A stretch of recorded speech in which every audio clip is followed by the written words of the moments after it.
Hello, everybody. I'm Anna Winter, and I'm so pleased to introduce the last of this week's Vogue Global Conversations, The Future of Brick and Mortar. It will be moderated by Emanuele Farnetti, Editor-in-Chief of Italian Vogue, and he will be joined by Pete Nordstrom, President of Nordstrom, Pierre-Yves Roussel, CEO of Tory Burch, and Vittorio Radice, Vice Chairman of La Rinascente. Before Emanuele starts, I want to thank everybody who took part in this week's conversations. They have been thoughtful, they've been honest, they've been eye-opening, exactly the kind of conversations we all need right now. All of us at all of the Vogues worldwide appreciate you listening in, all 35,000 of you, especially at such a difficult time. So personally, I have been so inspired by what I have heard and energized by the ideas of necessary radical change that our speakers have talked so passionately about. We all want to rebuild this industry that we love so much and leave behind the old habits that are out of date or indeed unsustainable. Nobody is in denial that we face very real and very tough challenges, but I think that we have been reminded that we must face all of these challenges together. All the talk of sustainability especially gives me hope. We've known our industry needs to make drastic changes to protect our environment and our planet, and I feel more encouraged than ever that that is exactly what we will do. Equally inspiring has been the emphasis on creativity. Chloe's Natasha Ramsey-Levy said, "We cannot waste materials, but we cannot waste creativity either. The waste comes from a system that asks for new products all the time, and then they go on sale and lose their value. Now we have the opportunity to stop and to think and to make concrete proposals for a new way of doing business."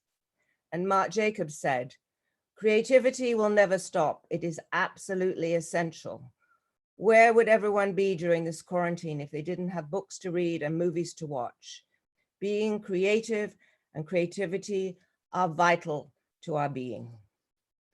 I am sure that we will return to these themes in today's conversation, and I just can't wait to hear what everybody has to say. But before we do, let me say a huge, huge thank you to my colleagues who helped make this week happen. Kira Byrne, Nicole Phelps, Siobhan Kim, Mark Holgate, and Michael Torriella, whose technical wizardry has kept us all connected. So please, wherever you are, take care of yourselves. And now, Emanuele, over to you. Thank you, Hannah. This is Emanuele Farnetti, Editor-in-Chief of Vogue Italia and Italian Vogue and Global Vogue. First of all, let me catch this opportunity to say thank you to all the people in these last 2 months expressed sympathy and solidarity to my country. We're all working very hard to recover. It's still a very tough year, but we really can't wait to welcome all you back here in the near future. This is obviously an extremely challenging moment for fashion retailers across the world. Today, most of the stores everywhere continue to be shut, of course. Here in Italy, very few stores have been given permission to open again this week, but fashion stores remain closed. In China, however, we see that after 2 months in lockdown, the stores to physical shop have opened again, so there is a way forward. Last Tuesday, a boutique in China earned $2.7 million in one day and reopened, quite a strong sign of recovery. Today, we'd like to start discussing what this future might look like for bricks and mortar retail, which is something that matters to all of us. That's because retail is a crucial link in the chain connecting together employees, brands, production, but also landlords, logistic companies, and magazines too. I want to thank today's 3 panelists who have agreed to share their expertise and experience with us today as we do something that is very difficult, but also very important, to shape how the future might look like for bricks and mortar retail in a world transformed by coronavirus. Those 3 panelists are Pierre-Yves Roussel, CEO of Tory Burch, who was until last year a special advisor to Bernard Arnault at LVMH. Thanks for being here, Pierre-Yves. Hi, Emanuele. Hello, everyone. Tory Burch has 3,000 additional points of sale, including department stores, specialty stores, and shops. Pete Nordstrom began working on the shop floor of his family business as a stock boy when he was 12, and today is president and chief brand officer. In the early 2000s, he led strategic acquisition to expand in digital, which is of course very relevant today, and work to bring in more avant-garde and cool young designers. And this is another point that we will discuss shortly. Welcome, Pete. Thank you for waking up so early. I guess it's dawn in Seattle. Thank you. Happy to be here. Nordstrom and Nordstrom Rack have nearly 400 stores across the US and Canada. And finally, from Italy, we have Vittorio Radice, who is vice chairman of La Rinascente, which has been selling ready-to-wear since 1865 and now has 9 stores across Italy. Buongiorno, anzi buon pomeriggio, Vittorio. Manuele. Vittorio is also CEO of Central Group Europe, which acquired La Rinascente back in 2011 and owns stores in other European countries like Germany, Denmark, and Swiss. So let's start with a trip around our virtual meeting room. One quick question on where we are now, and then we will start discussing the future as Anna was suggesting us. Vittorio, I might start from you, since Europe and Italy specifically was reached by the virus before US. So can you please describe us what is the landscape of physical retailing in Europe and Italy in these weeks, and how this situation is different in different European markets and different, I guess, different recovery strategies in different countries? To be honest, there's not much retail going on today. As you said, all the stores are shut and there's very few people on the street. Unfortunately, the only noise you hear is ambulance. That's the only thing I can tell you. I live here in the center of Milan, next to the Duomo. And I heard Bocelli the other night live, but that's what you hear. There is no much going on. So I think we're all waiting instruction from the government. They will tell us what to do and how to act and what measure to take. This is more or less the same across Europe. We have stores, as you know, in Germany, as you said, in Denmark and Switzerland, and the situation is the same. Maybe it's a month earlier, a month later. This is the problem they have, the measure they're taking. So I think that's what everybody knows. I think what is important to me to point out is that every individual, every company, every entity is in a different stage of development. And the problems are different from everyone, from a young designer just started to a company that's been around since 1865. We are all on the same boat, and you know, our priorities are all different because we have to cover different areas all the time. It just reminds me, to illustrate this, a Grand Prix when the safety car comes out after an accident, and all the cars are lining up behind the safety car. And you can see that there's a young driver, there's an established driver, there's a new car, there's an old car, there's a winning car, but they're all lined up behind the safety car. And that's what the situation is today. We're all lined up and waiting for something to happen and for instruction to be given. The question is, what is the track ahead? Is it going to be the same smooth tarmac ahead, or is it going to be a bumpy road, off-road maybe? And so we'll have to adjust immediately after the safe car disappears. What are we going to do? What is the track going to look like? Is it going to be full of curves? Is it going to be straight? Is it going to be uphill, downhill? And the soil, what is it? So that to me is the way of anticipating that this is not going to be the same going forward, but we're going to be the same driver, the same people are there with different priorities, try to adjust our business to what is coming next. Of course. Do you have any predictable dates for reopening in your markets? Is that something that we can tell now? Well, I think again, the dates are changing continuously. At the moment, we anticipate to be able to open in some shape or form between the end of April and the first 2 weeks in May. By end of May, all our stores should be open. At least I hope. Good.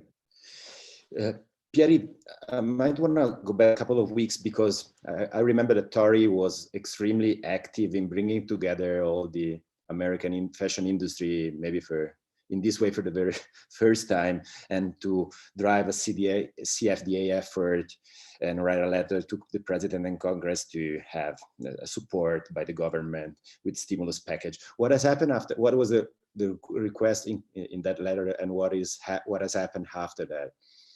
And of course, what is the situation for your stores today? Yeah, I mean, the situation on our store, and I will talk about this specific initiative that Tori has been driving. But now we have, as pretty much all the brands, we have 300 stores across the globe. All the stores are closed except China, and we've reopened our China store a couple of weeks ago, and we might talk about it later. But with quite surprisingly good performance, and I think that's true for most of the brand there. So I don't know if it's a sign of the way it will happen in the rest of the world. I doubt it. I think it will be different in Europe and it will be different in the US. But the store have reopened in China with and the customer have been re-engaged very quickly. But beside China and Hong Kong, pretty much all the stores are closed in the world. So in the US, just to come back to your question, it was apparent early March that not only we were facing a global health crisis, but that crisis was becoming a major economic crisis. Moving from China to Europe and to the US, and a lot of talks in the US was around the airline industry and the cruise line industry being shut down because of the travel ban. But there was not many talks about the retail industry at large, and within the retail industry, the fashion industry. And Tori has been actively driving, as you mentioned, a CFDA effort to really urge the president and the Congress that fashion and retail should be part of any stimulus package. The retail industry employs 1 out of 4 people in America. It's the largest private sector in the US, and that's broadly speaking. But just the fashion industry is 5 million people in the US. Peter was part of that group of CEOs that joined us in really listing the things that we were, asking the government to help. And among the things was helping on taking care of our employees, especially in case of unemployment. There's coverage in Europe that are pretty well structured, but that was not the case in the US. So that was the first ask, really, to help us going through the crisis and managing, potentially temporary employments before, people can move back into their job as we're reopening the store. So that was one of the first asks. The second ask was to work around rent and rent relief. When you have stores that are closed and you have to pay not only your employees, but the rent, it's becoming a quite complex equation. So how can we work as an industry? And what I mean by the industry is our peers, the big luxury and fashion brands, the department store, which are big anchor tenants in the mall, and the commercial real estate company together to find solution to go through that crisis. So that was the second ask. And then there was on duties and tariffs as well, and also for small companies and medium-sized companies like us, to get some financing support to just finance that transition that would last hopefully a couple of months, maybe a bit longer, so that companies that are well run, that have to go through the crisis, can get some financial support and financing to go through the crisis. So that was the 4 asks. Thank you. Pete, I wonder if you can tell us a bit more about how can a brick and mortar store can be alive while it's shut down. I mean, we know that customer engagement is very relevant for you. How do you keep customers engaged in weeks like these? That's a great question. I mean, I think that the premise of the idea of a brick and mortar store is a standalone thing, particularly in the US, that's a bit of an antiquated thought. People have pivoted over the last several years to the dynamic where you have the online and the physical kind of working together and leveraging those assets to really be a seamless experience for customers. So really where we are is just accelerated all those thoughts and plans. So I think in terms of how we connect with customers, the word that we use a lot is we just got to figure out a way to be relevant considering what's going on. And that's always been core to our brand and how we operate, that we got a customer focus, a customer-led strategy. And I think all of us could talk about just the realities of how the consumer is thinking about things now. And, it's become really clear that we really don't sell anything people need. We sell things people want. And so we've got to, be aligned with their sensibilities, the what's going on in their lives and making sure that we're responding in kind. So I think the biggest thing for us is to try to, again, create a seamless situation where if our physical stores aren't available, how can we leverage the people, the services, the product that we have, giving kind of our network of how we serve customers in the most seamless way. And so, fortunately for us, we've got a large and developed online business. And the way that that's been kind of connected to the stores is we also have the ability to fulfill inventory from the stores. So we actually have a skeleton crew of people working in our stores fulfilling.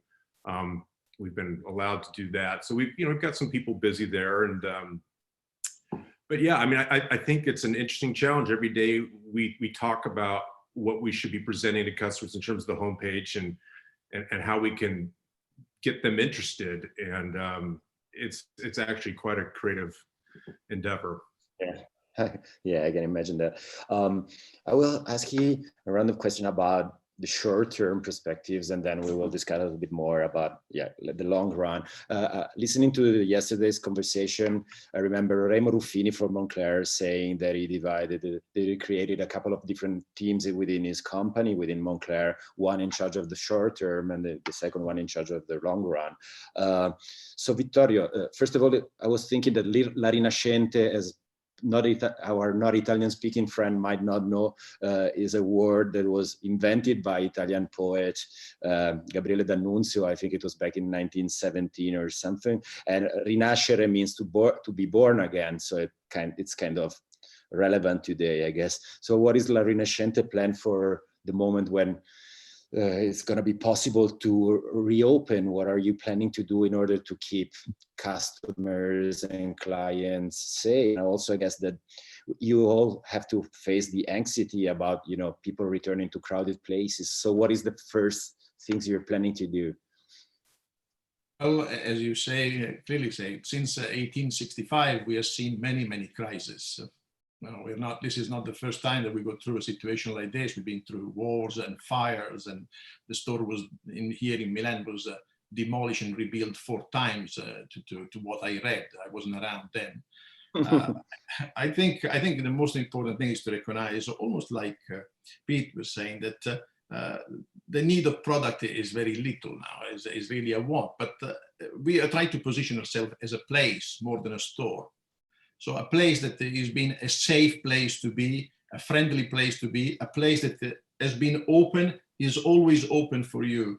It seems strange, but the function of department stores going back then and going even today, it's a place where you have, when it's raining outside, you can find refuge into the department store, or if you have friend time between meetings, you can always go there and have a coffee. And that function of security and a safe place to be today, as soon as we reopen, is going to be even more important. And there are two facts. This is a place like the stores we have in Germany, where we have at least 1,000 people working in each of the stores. We're operating very large stores, as you can imagine. Producing already safety procedure and measure for the 1,000 people that are working there is already a difficult task. Then let another 2,000-3,000 customers coming in, and that's a very, very difficult task. In any case, because they are very big stores and they are developed over several floors, we are devising systems to allow the people to have the social distancing that is required, to wear the mask, to have the gloves, to have the cleaning material, so to spread the opening hours, to allow the department to open at different times. So all this, it's a new language for us, which we'll have to implement in order to face this situation. But to be honest, we've been communicating with our staff, which has been at home, as you can imagine, and they're all enthusiastic about the opportunity to contribute to redesign the way our stores will be managed. Really, I found, and I'm really deeply moved for this emotion, for this participation that everyone wants to have on redesigning our world for the future. Yeah, thank you. Pete, how do you think your stores will be different and how will they change when they reopen? Well, I think there's going to be a couple phases. First of all, we're going to open up, and that is going to probably be a gradual situation, I think, where you can regain customers' confidence just around safety and those kinds of things. And, I like the way Vittoria put it in terms of a place where people can go where it's safe and all that. And that's going to affect the customer experience. But I think, we're going to evolve into what everyone knows is going to be some kind of new normal. And I guess the word that I would use to describe what we have to there is we're going to have to be flexible, because it's impossible to predict exactly what that new normal is going to be like. So I guess what we envision is once we start opening stores is that we'll take really kind of a learning approach, a super humble approach about being responsive to customers, and allow that experience and the place of what a store is to evolve in a way that's relevant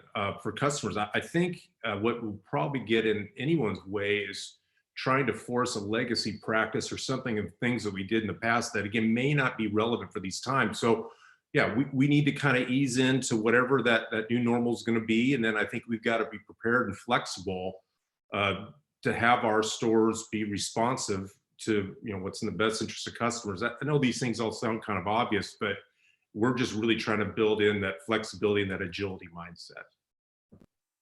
Yes, thank you. Thierry, in a conversation we had earlier this week, you told me that I asked you if you still believe in stores, and you said that you do. Can you please tell me a bit more about what you mean by the social dimension of shopping that I guess is going to be quite relevant when we finally will be able to go out again and meet again and enter in stores again? Was that for me? Yeah. Or no, Pierre? that was Pierre. Thank you.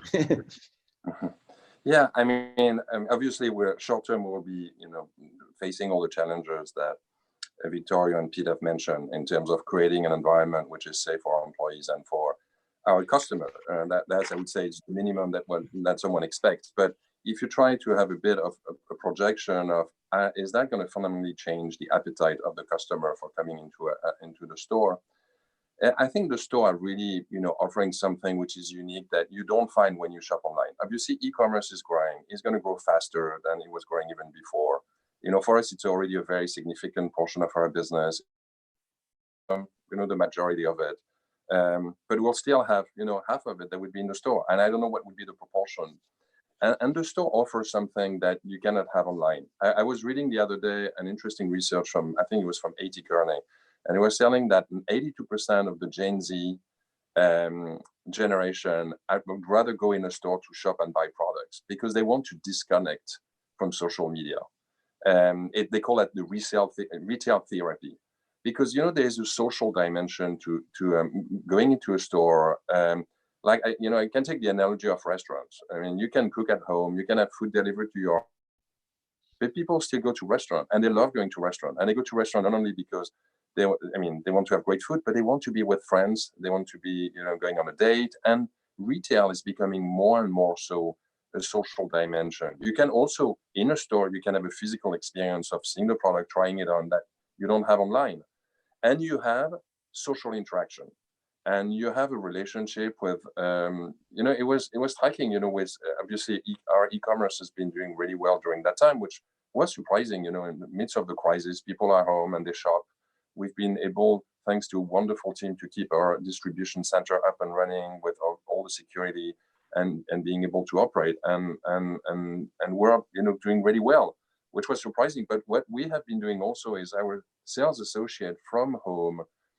I've been asking to be able to doing some clienteling with their customer.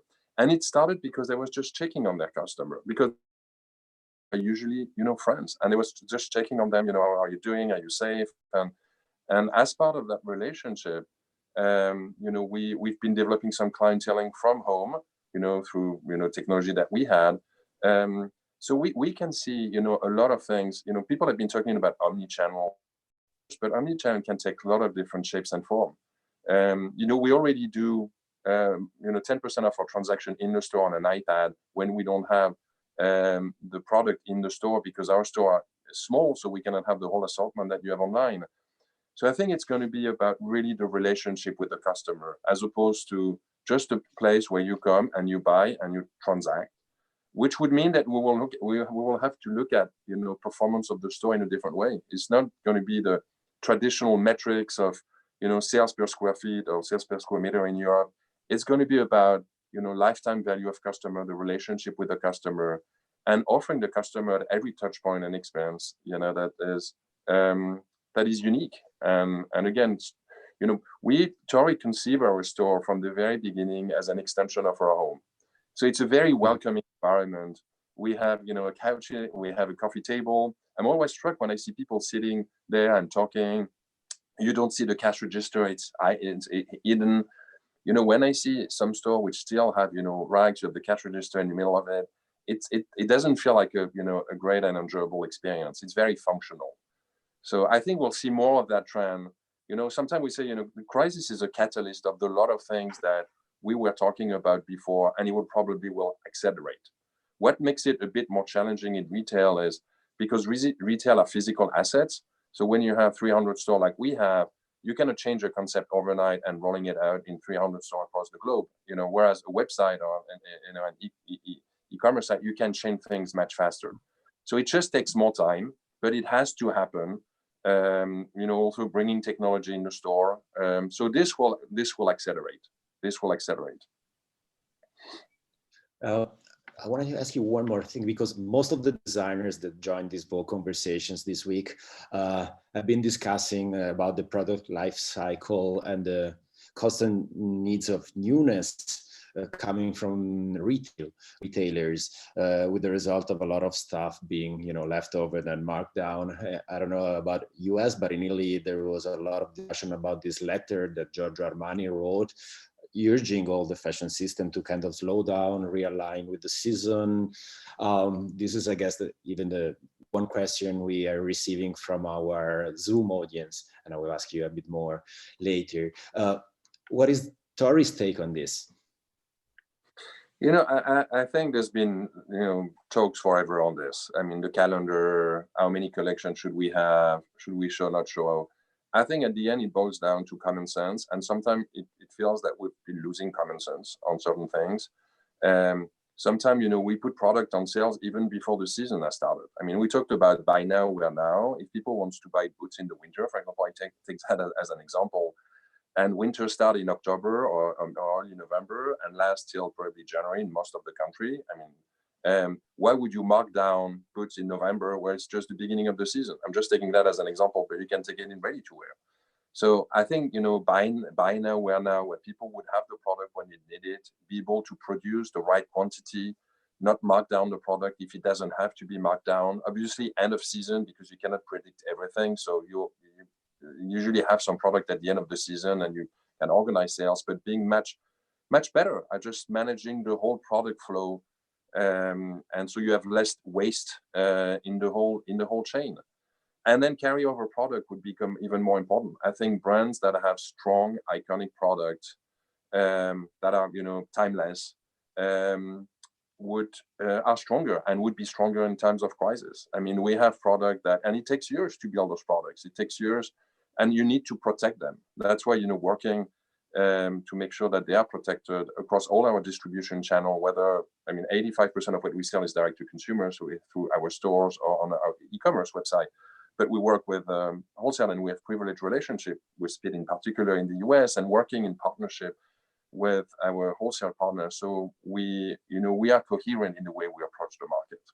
But there will be some changes, clearly, less waste, more relevance. But you know, at the end, a lot of it is common sense. You have to start from the customer, and you have to protect the brands and protect the product. It takes a lot of work from the creative team to design those beautiful products, to manufacture them, to bring them to the store or to deliver them. We need to protect them. Pete, what do you think? Your family has been in this business for 4 generations, so you've kind of seen everything happen. Are retailers the one to blame in this process? Oh boy. Well, you know, things ended up where they did for a multitude of reasons, and it's been alluded to here. But you know, there's this great opportunity for us to get a reset and act in the best interest of customers. And I think Pierre is exactly right. I mean, there's a common sense approach. I mean, if you started this business from scratch today, you would probably do it differently than some of these legacy practices of where it's brought us. And that opportunity is upon us. And I can tell you that what's been inspiring to me, and I'm sure for the others, is that we all find ourselves in a situation we have mutual problems to solve for. We're aligned around these things, and being able to have really a great and interesting discourse with the manufacturers, the designers, the producers, the retailers, and everyone talking about how we can get aligned. And there's been a lot of those kind of conversations. You know, I applaud Tori for getting started early on bringing these groups of people together.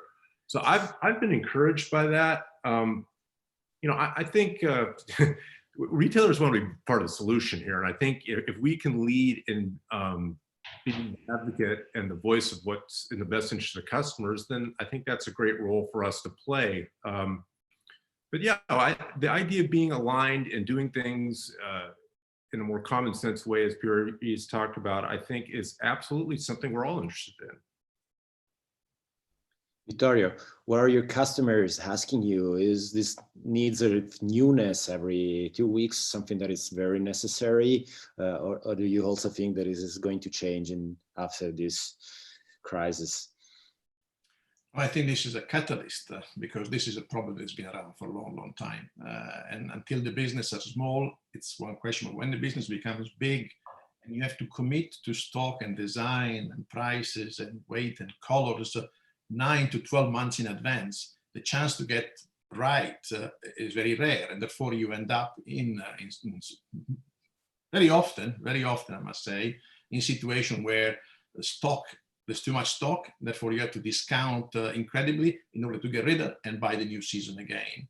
And I think it's just because the industry has been designed like this when the scale of things was much smaller.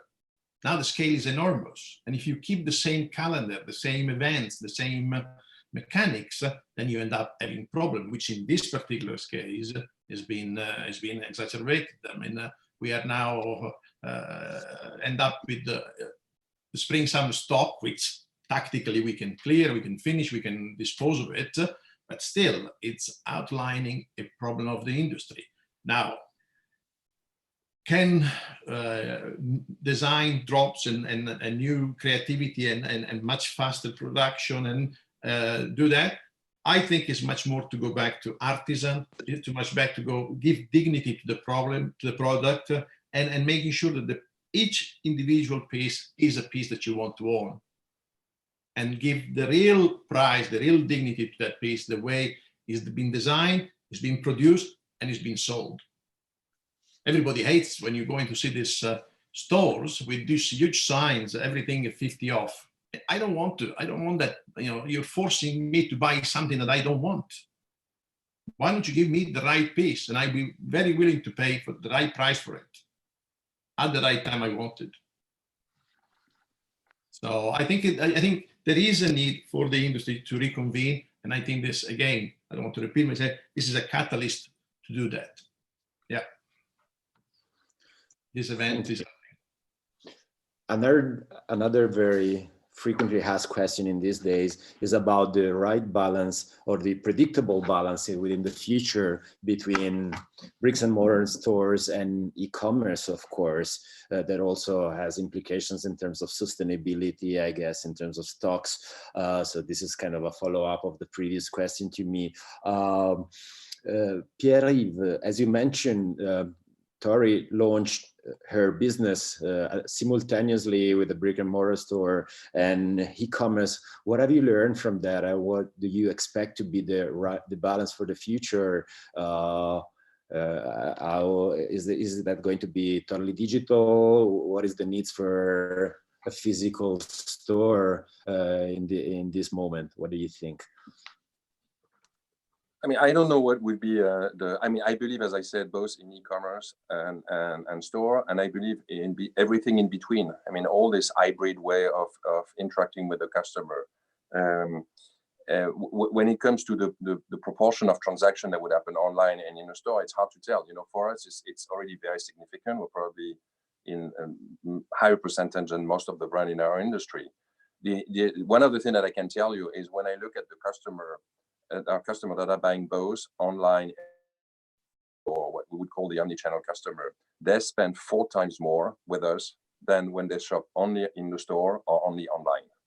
So it shows that being able to offer multiple touch points to the customer has a huge value. It has a huge value to the customer, obviously, but it has a huge value for us. So our strategy of looking, having a view, not looking at it by channel, but looking at it, from a consumer-centric perspective. That's the way we're approaching it. The other thing that I would say on store is I think there's there will be overcapacity of stores of retail space. I mean, this was already the case before. I mean, especially in the US. I mean, if you look at any statistics, there's more stores in the US than anywhere in the world per capita, whatever GDP and so on. So they will need some adjustment on and for brands, or what makes sense for a department store might not make sense for another one. So you have to define what the right network for you. We have 300 stores, we have 100 stores in the US. It might, for another brand, this might be a different network. But my impression is that there's probably too many stores, maybe too many malls, and with what's happening, this would be also a time to reset and really invest where we really believe that there's potential, and that's why we need to be all aligned to be able to do that. One of the challenges in the US in particular on that front is that because of the way, and without being too technical, but the way leases are structured in the US, which are very long-term leases, which is very unique in the world. In Asia, for example, you would sign a lease for 3 to 5 years. In Europe, it's long-term lease, but you always have the option to get out because there's some mechanics. In the US, most of the leases are for 15 years, 10, 15, 20 years, which I think creates a real inflexibility for everyone. It creates inflexibility for the brand to adjust. Who knows what's going to be the right retail network in 10, 15 years from now? You don't change your retail network every other day because, as I said, you invest, it's physical assets, so you invest for a cycle of 5 years. Usually you redo our store every 5 years, 6 years. That's usually the norm. But if you sign a lease for 15 years and there's no adjustment, then no one can adjust. And the mall cannot adjust, the brands cannot adjust. So in the end, it's not, it doesn't give the agility which I think the industry should have. So I think that's something very specific to the US, which I think will have to be reconsidered and being rethink, because it's really create inflexibility.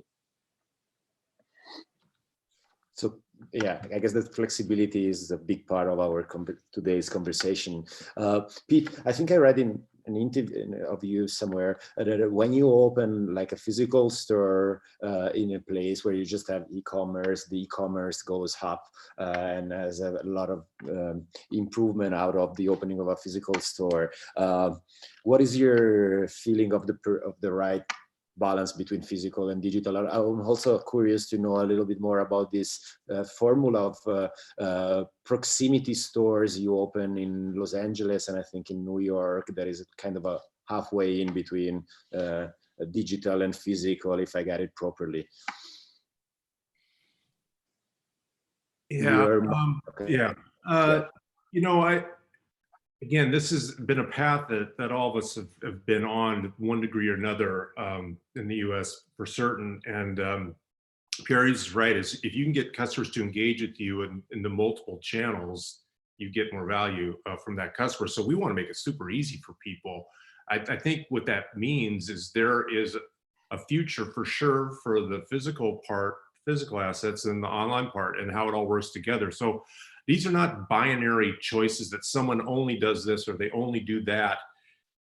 Those lines have become so blurred that it's important that we just kind of keep the focus on a customer. So yeah, we know that if we open a store in a new area where we haven't had a physical presence before, we do more business because you just have more ability for the customer to access you on their terms. Things like, most of the returns that people want to make online returns, they choose to make it in a store. And we don't direct them that way.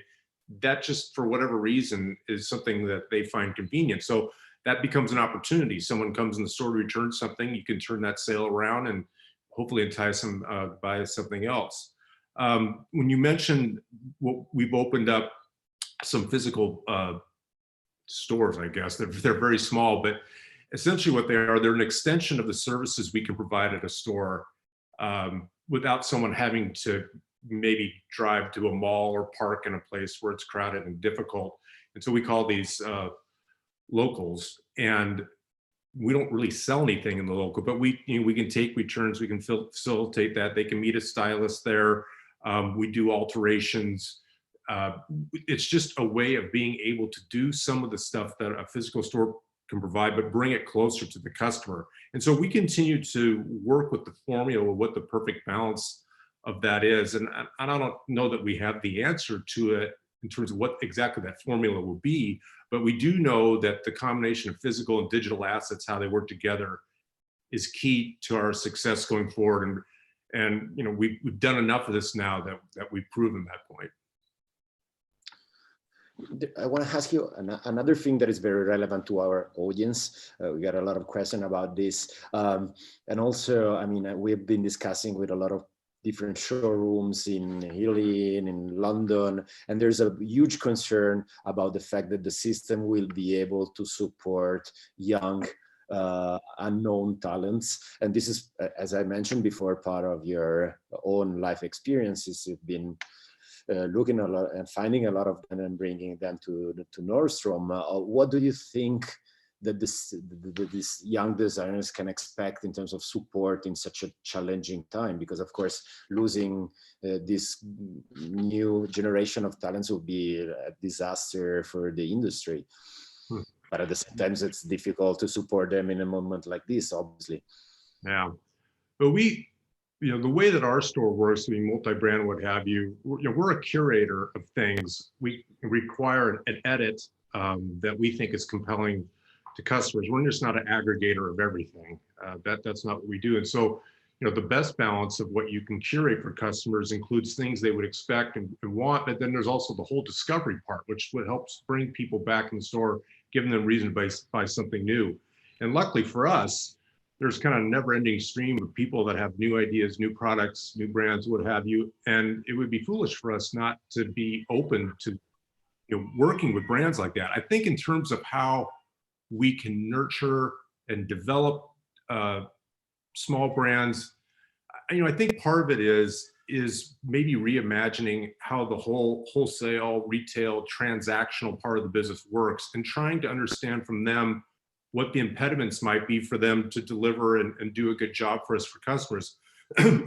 Oftentimes, the stuff they need is not particularly complicated, but it does require us to have enough flexibility that we just don't have a rote program that either they fit into or they don't. So typically what happens when something seems exciting or compelling to us, we have these conversations, we ask what it's going to take, what they need, and more often than not, there's a way for us to find a solve for that is, that's still in the best interest of the business. It's just, I keep using this word flexibility.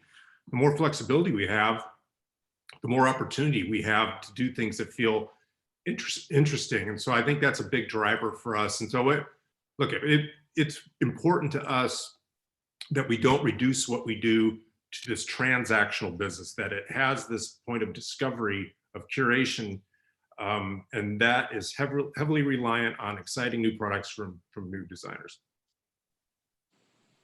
Thank you. Vittorio, how about La Rinascente? I think is more or less the same view. I think we are, as I said, in the last 10 years in Central, both Rinascente, we've been trying really to establish the brand and to give it a international reputation and respect. We have stores in major city centers in Italy that are really icon. I mean, in Rome, we are next to the Spanish Steps, in Milan, next to the cathedral. And the way you make those lively place and icons is exactly by having the big established brands alongside the new designers and the new initiatives. One underwrites the other. I mean, a young designer next to a big established designer brand becomes important. And the designer brand becomes accessible and fresh and young because it's next to one of them. So it's this package that we're working on. I keep saying that, you know, the ingredients for spaghetti are the same for everyone in the world. But I can make spaghetti with a bit of sauce here. I can make it with a bit of rucola or a ricotta, and it becomes a different dish altogether. And each dish, and that's what we believe strongly, is to dedicate each store and tailor-make each store per location. So if you are in Milan, you have a reason to be in Milan. And if you are in Berlin, you have a reason to be in Berlin, and almost reflecting that lifestyle, that culture, and the way of living. And so what are the ingredients to make a proper store of Berlin that then a visitor and a tourist will become attracted and is a must-see, very much a landmark in the city. So the young designers are a huge ingredient, especially if they are local, because that's where you want to see it. You want to be the ambassador of that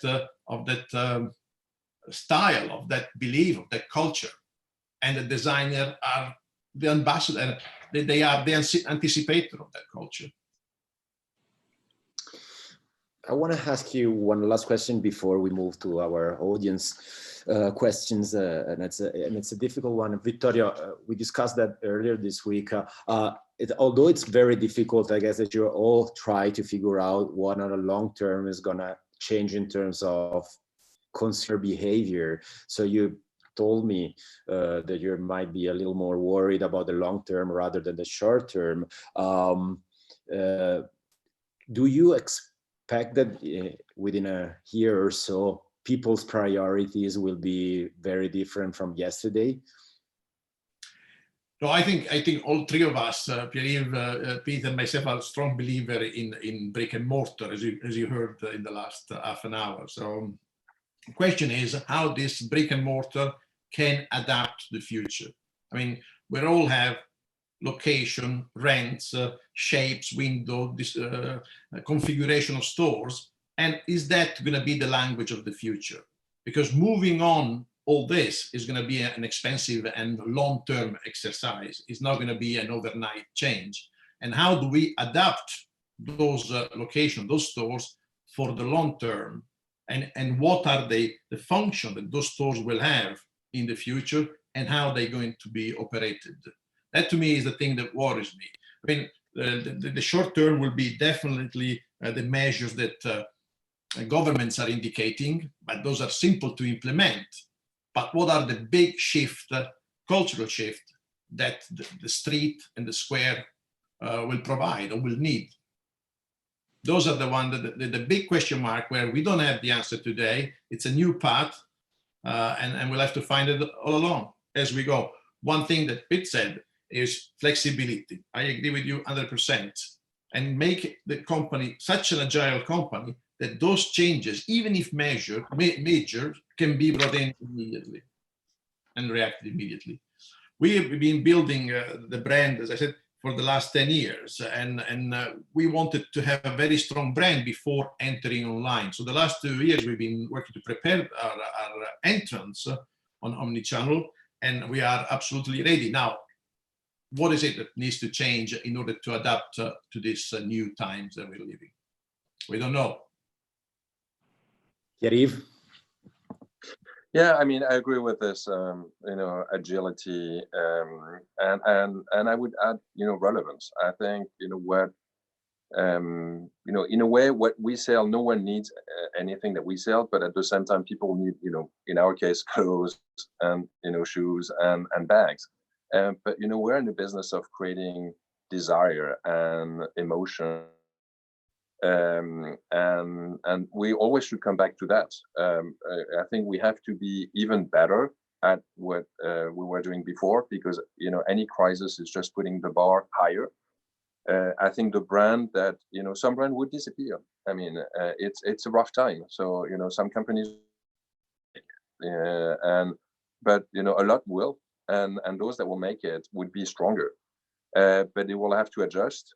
They will have to be true to who they are. They will have to have a purpose, because it's not just about, selling products. And we talked about, the promotion and stuff and too many products. I think it's going to be about, people say less is more, but I think it's about it's being even more relevant, and brands that have purpose that stands for something that is just more than what they sell as a product, that continuously reinvest in creativity, that continue to build that relationship with the customer and being relevant, would be the brand that would not only would survive but will win.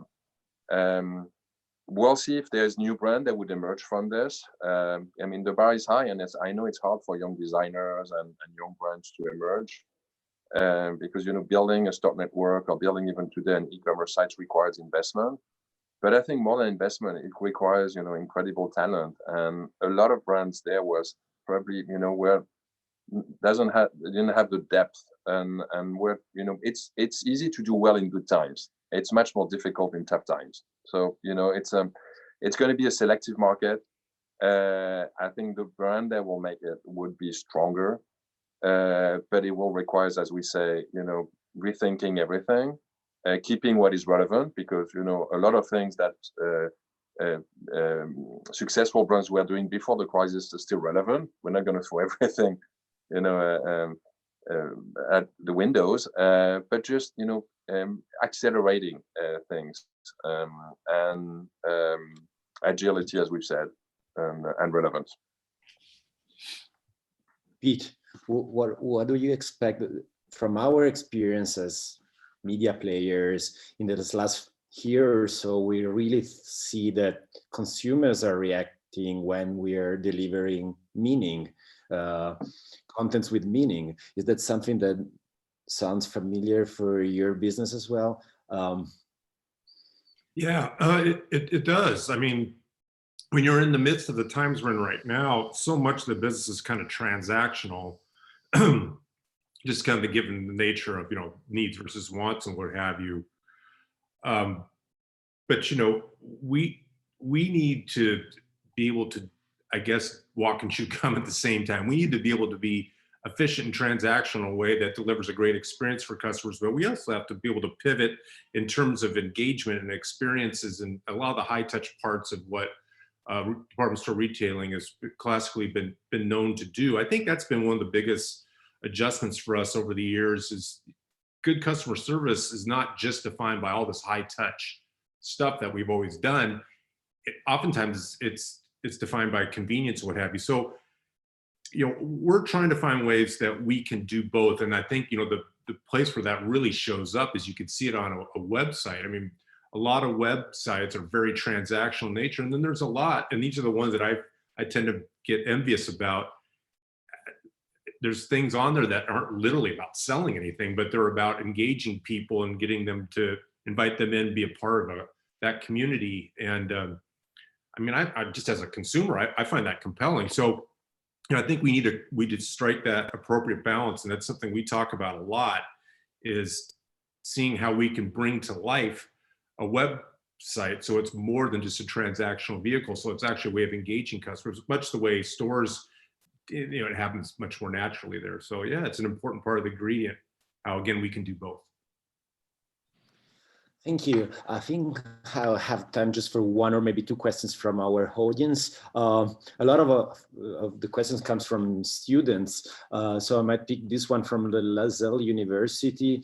How should our merchandising students be highlighting their professional profiles to fit into the future retail markets? What are you suggesting in terms of studying or mindset for people that want to enter in this business in such, again, challenging times? Pierre-Yves, let's start from you. What would you suggest? I think, as I said, product would always be relevant. Is at the core of what we do.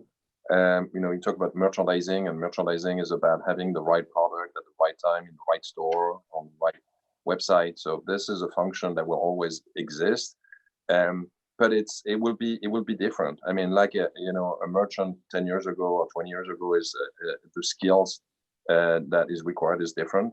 It's going to be about continuously learning. I think in any job, and I think as we're talking about fast pace of changes, as we've talked about, it's going to be about continuously updating your knowledge, continuously learning.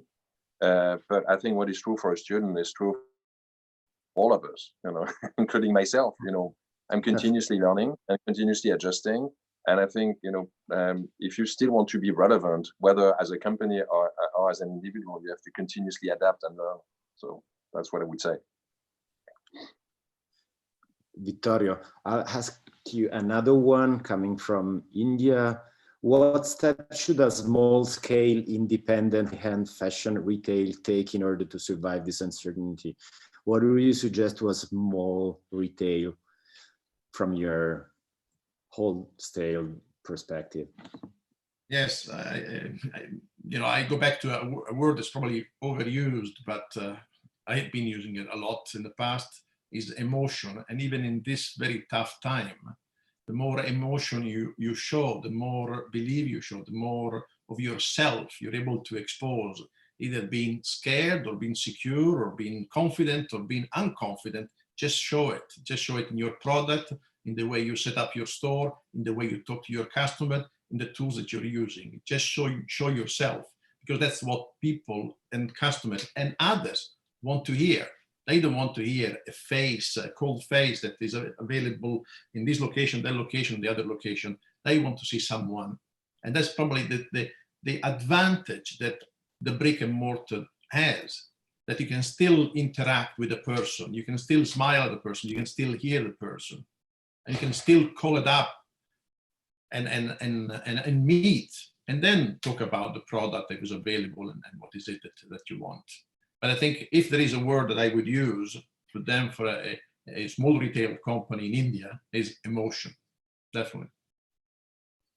Pete, one last one from you, coming from, by the way, someone working for your company. I want to know what leaders hope we can do in supply chain to help. A lot of people is asking what they can do to help in different ways. But it's amazing. I've been doing a version of the job I have for a long time, and we didn't spend a lot of time years ago talking about supply chain or technology. They were subjects that existed out there, but what's become so obvious is it becomes core to your strategy, because the speed at which you need to be able to do things to enable the transaction to work, to serve the customer in the way they expect. You've got to have a great supply chain network. So I just think they don't exist as separate functions anymore. It's a completely integrated situation. You need to have supply chain completely linked with what's happening in the store relative to the experience. You have to have it completely linked with the whole merchandising, planning, and allocation part of what we do. There's such an enabler, I think, of improving service. I mean, be able to get stuff for customers and in a day or what have you, when in the past it might have taken 2, 3, 4 weeks. There's such an immediacy that you've got to be able to be responsive in the moment. I think if you ask customers to wait a long time for something, you're going to lose them. They have other choices out there, and people's attention spans are short. So I don't know. I am really encouraged by the way that supply chain is playing an increasingly important role in the way that we serve customers. And it's a huge enabler if done right. A very, very quick last round.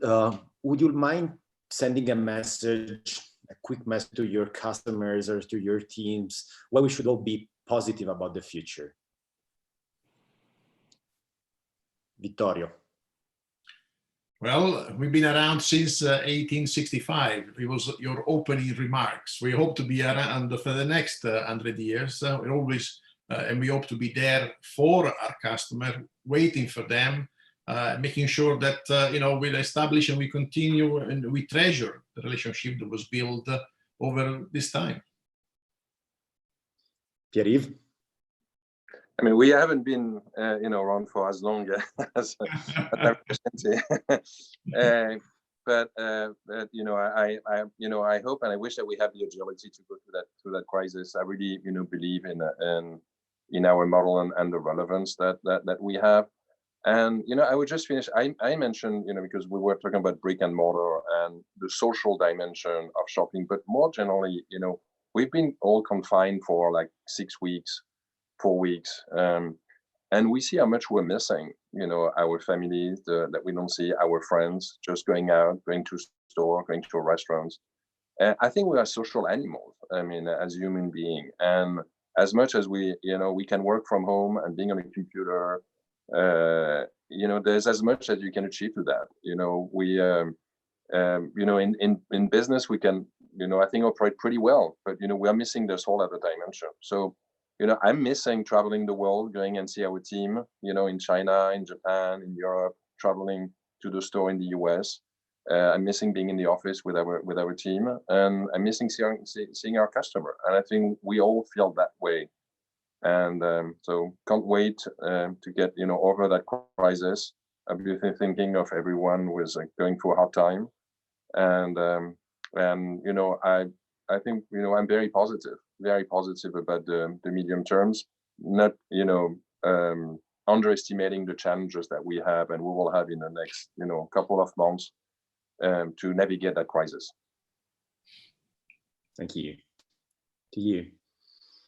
Yeah, I was talking to my dad the other day. My dad's 86, and you might imagine, what we're going through might, to him, feel extremely daunting, and he might not be very optimistic about the future. But surprisingly, he was more optimistic than most anyone I've been around. I mean, he talked a little bit, and Victoria went through this, we've been through things before, and if in fact our cultural kind of foundation of being responsive to what's relevant for customers, we can pivot and we can be that again. We always have been. We have figured out ways of doing it over the years, and so I was actually super encouraged by his optimism and our ability to be able to adapt and to be relevant and to have better days ahead. So no one knows for sure exactly what's going to happen, but it is, I think, in our business, people want to be attached to aspiration and hope and positivity, and that's something that we have a responsibility to bring to people. So,